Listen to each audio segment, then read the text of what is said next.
So, if you are familiar with the basic features of Musume, you'd be familiar with team trials, the standard PvP in the game. I used to hate team trials for two reasons. One, I always autofilled, so I had my best Umas on my teams, but they all sucked for those races and wouldn't win. Yo! Oh! What the hell? Where are you going? Are you running backwards? What the? What is this? The second reason, champions meetings exist. But at some point I decided to purposefully build my team trials teams instead of putting my highest Umas in. This results in my team rating being much lower than it needs to be, but I win more because of it. One day, I was doing the medium aptitude test from the recent trainer aptitude tests. I decided to train a Tosen Jordan because I forget I have her and never train her, so why not?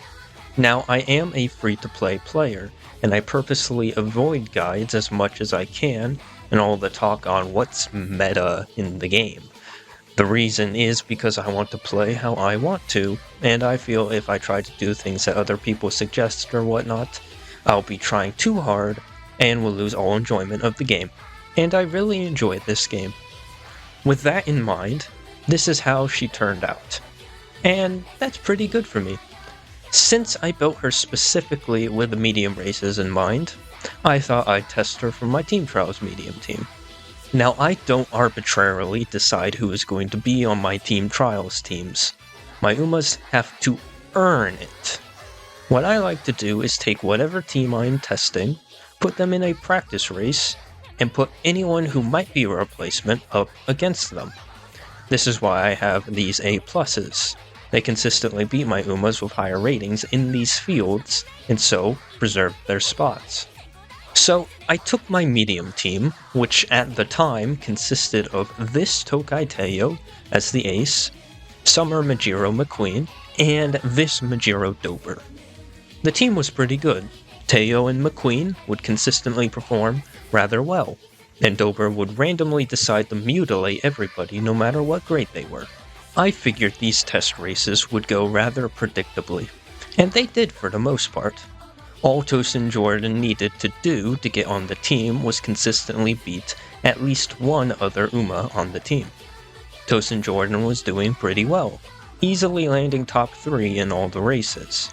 Teio was the strongest competitor, and McQueen would sometimes decide to just win by 5 lengths or something. Dober just died or something. She never showed up once, which I found very unusual. But, yep. Now, one of these races I found quite bamboozling. If you couldn't tell by the title of this video, it's about Tokai Teio. This one exhibition race was one of the most random things I have ever witnessed. So, let's get into it. To start it off, we looked at the top competitors. Dober was third favorite somehow. Tosen Jordan, the undefeated Spring Triple Crown winner, had second favorite. And of course, the undefeated Triple Crown winner, Tokai Teio, was first favorite. The race started cleanly. Tosen Jordan was on the inside, Teio was in the middle, and McQueen had the far outside. Dober isn't really relevant, so I'm not going to talk much about her. Tosen Jordan immediately popped out her clairvoyance, which widened her field of vision, so now she could be extra aware of who was where around her. Teio came up just behind her, and McQueen parallel to Teio on the outside. Rounding that first corner, the Umas were starting to claim their positions. Tosen Jordan was in 5th on the inside, with Teio a few places behind, also on the inside. McQueen was still stuck on the outside.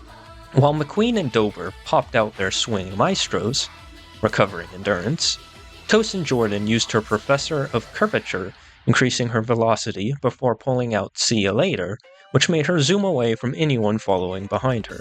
While Teio was maintaining her position, McQueen was slowly coming up from behind.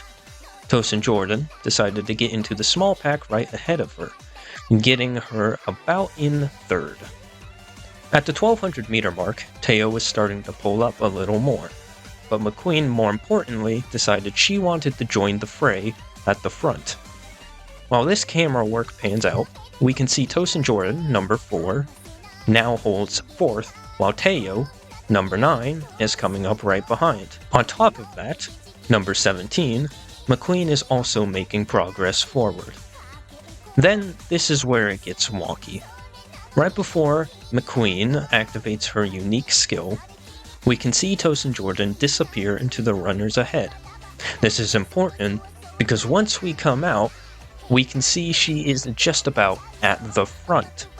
McQueen, boosted by her unique skill, gets past Teio. Tosen Jordan activates her unstoppable skill though, which increases her velocity and makes her just go super speed. So she starts breaking out at the front right before we hit the late race marker. We go past the giant Zelkova tree, and suddenly Tosen Jordan is widening that lead by quite a bit. McQueen is pulling up with Teio behind, but at this point, I thought Jordan had it in the bag. Both she and McQueen use Speed Star about at the same time, which allows them to break away from the pack very well as we hit the last corner. Shortly after, Teio also uses it, as well as No Stopping Me, which allows her to get around anyone in front of her better. Now, as we come out into the last spurt, Teio and McQueen have lined up, but I thought Jordan was too far ahead for this to matter much.